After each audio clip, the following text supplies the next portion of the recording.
So it's that time of year again, folks. Pro Basketball Manager 2026 edition is out now, newly released just this week. It's available on Steam. I'm DG and I'm here with a first look at the game. So in this video, we're going to take a look at what's new in this year's game, including a couple of big new licenses. We're going to have a little bit of a look at the gameplay, just set a game up and see if you like the look of what you see. There is a link in the description to the Steam store where you can get hold of the game. But without further ado, let's jump straight in. I'm setting up a game here with the default mod. There are several licensed competitions in the game. Some of the big ones, NBA for example, are not licensed. I'm going to do a video coming up tomorrow to show you how to get that real name fixed, but for now we'll just work with the default mod. But yeah, the big news for this year is the Basketball Champions League is now officially licensed in the game. That was announced ahead of launch. Also, the British Basketball League, it's got a bit of a different name these days. I'm not entirely sure what it is now, but that's also fully licensed in the game. And while we're waiting for the game to set up, we can come and see from the Steam store page exactly what's licensed. As we said, Basketball Champions League is in here, and then we've got all of these leagues are licensed as well. So we've got here a lot of men's leagues from mainly around Europe, but we've got some women's leagues as well. So we've got the French leagues in here, we've got the Turkish league, we've got the Benelux league here too. So lots of different leagues that are fully licensed in the game. All right, but now let's get back to our character creation. So I've already had a little bit of a mini play around with this, so I'll just go with this manager for now. Then we get to select our characteristics, so you can play around with different attribute points here. You can be a jack of all trades, that's the default. You could be someone more tactically minded, more of a manager, like a man manager, player manager, or a tutor, someone who's more into developing those squad players and so on. I'm going to go for manager for now. You can, of course, adjust these to your heart's content. And then we get to choose our starting team. So here you see USA American League. I mean, obviously they've named a lot of the teams after the cities, but we don't have the real team names or the real badges, real player pictures and things like that. But like I said, that's coming in a future video. But we do have lots of other countries here which are fully licensed. Like we said, for Belgium, Netherlands competing in a BNXT league. All of these are licensed. You see here we've got leagues from all around the world. I mean, Australia's in there. We've got Bolivia, Brazil from South America as well. We've got Canada here too. We've got China, Asian countries coming in here as well. You see here Cyprus is one of the licensed teams. Also one of those that has a women's league in the game too. Now here we've got England, which will show us some of the teams. We can also scroll down to United Kingdom, so that will include our Caledonia Gladiators. So there we go, Super League basketball these days rather than the British Basketball League. Just taking a look at the French clubs here. This is another licensed league. Here's a cool feature. When you look at the teams here, these are all the teams in the league, but we can also then filter and look at the teams that are playing in European competition. So if you want to pick a side where you're going to have some continental action, for example, the Basketball Champions League, you can go for one of these teams. So let's have a look at this Basketball Champions League license. We're going to go to the Turkish Basketball League and we're going to take charge of Galatasaray. You also do get the option to take over a national team at the same time, but we're going to ignore that for now. And here you can add other leagues if you want to make a bit more of a journeyman career. We've got all these continental ones already in, but yeah, you can just hit that plus sign and add a couple more leagues in as well. Interesting that this game is made in Unity, so a lot of fans of the Football Manager series might think it looks similar to the older Football Manager games. It looks very dissimilar to Football Manager 26, which of course is famously or infamously made in Unity as well. But we get our sidebar here, so we've got our inbox, we get the usual messages, so we get an overview of, we get sponsorships, we can negotiate sponsorships in this game, of course. We get an overview of our objectives for the season ahead, and we can look into the finances and all of that kind of stuff. We've got our salary wage budgets. We can also keep a track of that down the side here. So all of our finances, I'm going to keep getting that tutorial screen popping up because it's the first time looking at a lot of these, but we get our budget for the season. We get an overview of our sponsors and things like that. There are a few little bugs to be ironed out in the game. You'll see the Galatasaray logo up here in the corner. Looks a little bit squished. But there has been one major update already since release, and you know there's a couple of others coming, so you might want to wait a day or two before starting that long-term career. But on past form, these guys who make the game. There's basically one developer, and it's a two-person team, one developer, and then one other person who's doing all the research and putting the database together. They do get these fixes out very quickly, considering it's just the two of them. So it's absolutely fantastic work. But yeah, we can keep an eye here on our training as well. We get a little bit of input from our assistant coach, so we can set how many hours a day of training we want, and we can adjust that for days before and after matches as well. We can set up some individual and some team training here, so all sorts of options. We've got our tactics too. So in the tactics, we can decide like how many, what our starting formation should be. So 3 out, 2 in, or 4 out, 1 in. And then we can set up those positions as well, and those substitutes, and how we want our team to run, basically. You also have the option here to create different plays that you want your team to produce during the game. So I think you do get some defaults here, like this one says pick and pop 1. And if we just play through that, you'll see it shows the movement of the players to try and set up that shooting opportunity. And you've got a slider here for setting tempo of the game, and whether you want the team to favor 2-pointers or 3-pointers, or a balance. And also, when you've got a turnover to the opposition, you can set whether you want everyone to track back and defend, or to really press for the ball. Anyway, looking at our schedule, we've got our first match of the season coming up in September. We'll see if we get any Basketball Champions League action before then. All right, so I checked. We're in July, and it's going to be late September before we get to the Super League. It's going to be October before we get to the Basketball Champions League. So let's play our first friendly of the season. One thing that's new this year is you do get to choose your friendlies. Before, it would just be you were told who you were going to play as friendlies. So we did get the options of who you wanted to play. We set up like 5 or 6 matches throughout the month of August. So we're going to start off with Venezia of Italy. So let's play the game. Okay, so this pre-match screen does look a bit bare bones. Once we've done that real name fix, though, which I'm going to show in a future video, we will get some arena pictures and some real kits and things like that on here.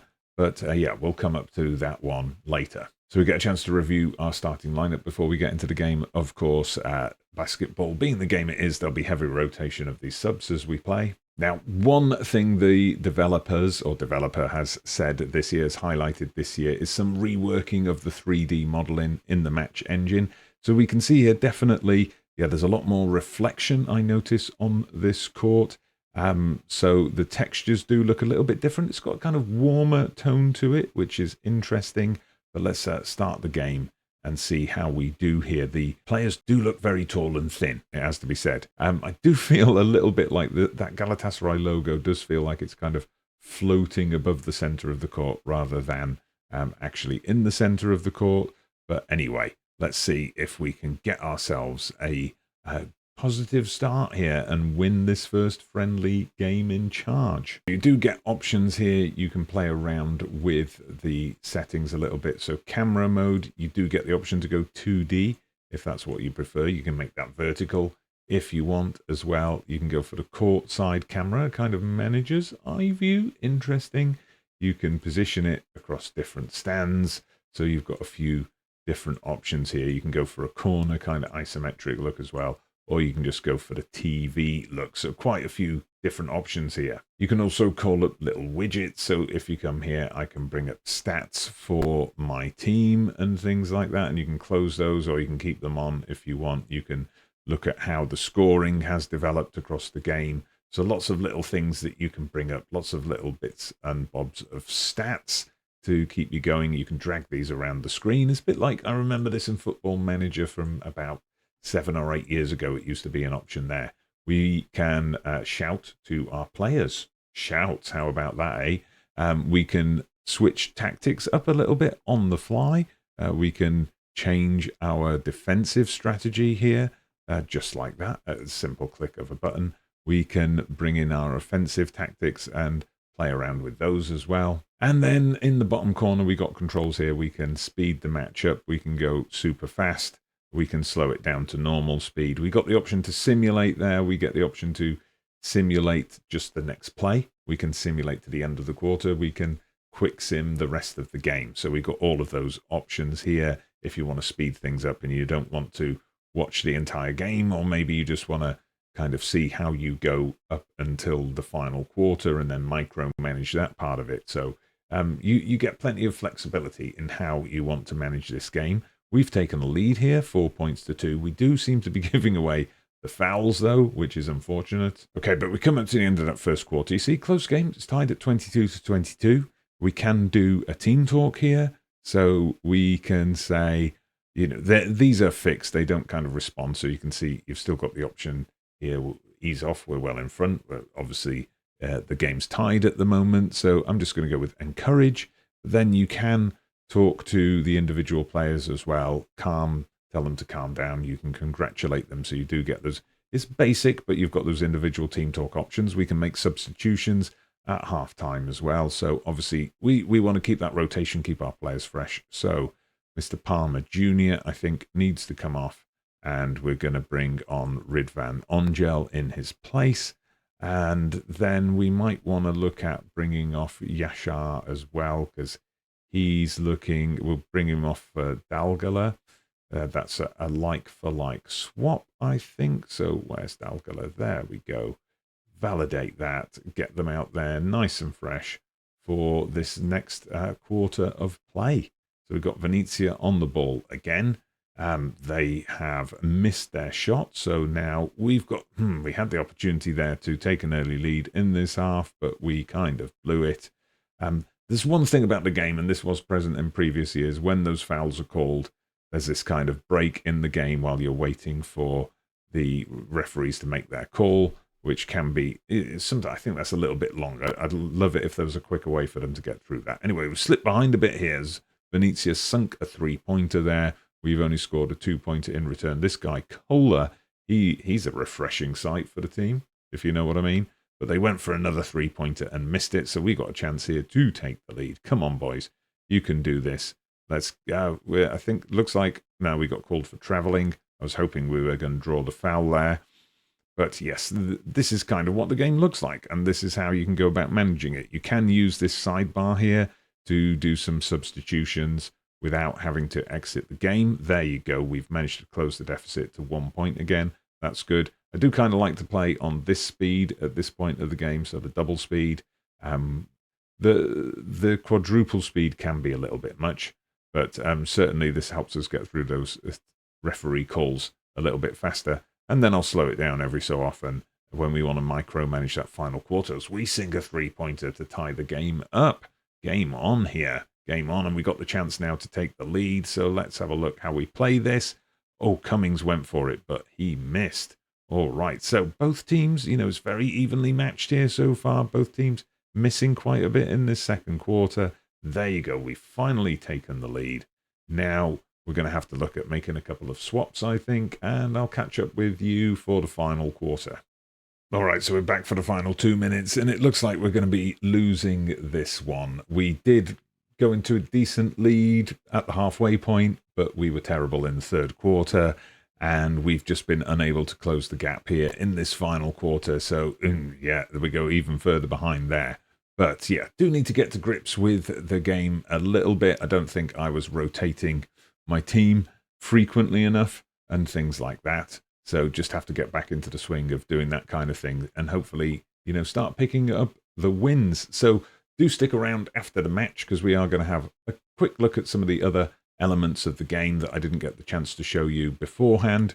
And hopefully, you know, you'll be interested in perhaps a mini-series with this. So last year we did do a few episodes with AEK Athens. We went through a couple of seasons with those. If you've got any suggestions for teams you'd like to see me manage, maybe you'd like to see me go out and do an NBA save once we've got that real name fix in, or you want to see me do something more European focused, or maybe go for a worldwide journeyman. That's one weakness of this game in the past has been it hasn't always been the best for going out to different leagues in the world. That's kind of where my save died last year. I decided to leave AEK Athens after the second season.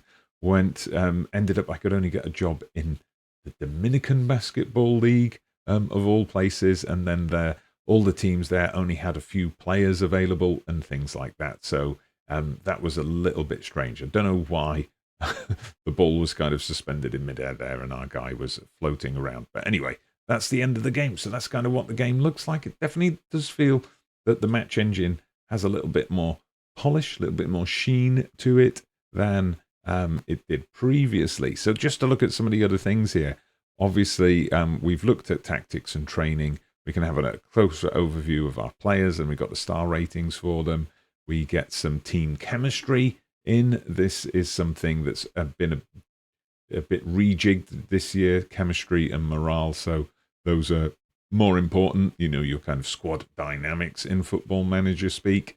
And then we can assign our jersey numbers here. We got a recruitment center down here, so we can send scouts out to try and find new players from around the world of basketball. You do get regens coming through in this as well, or new gens, we should say.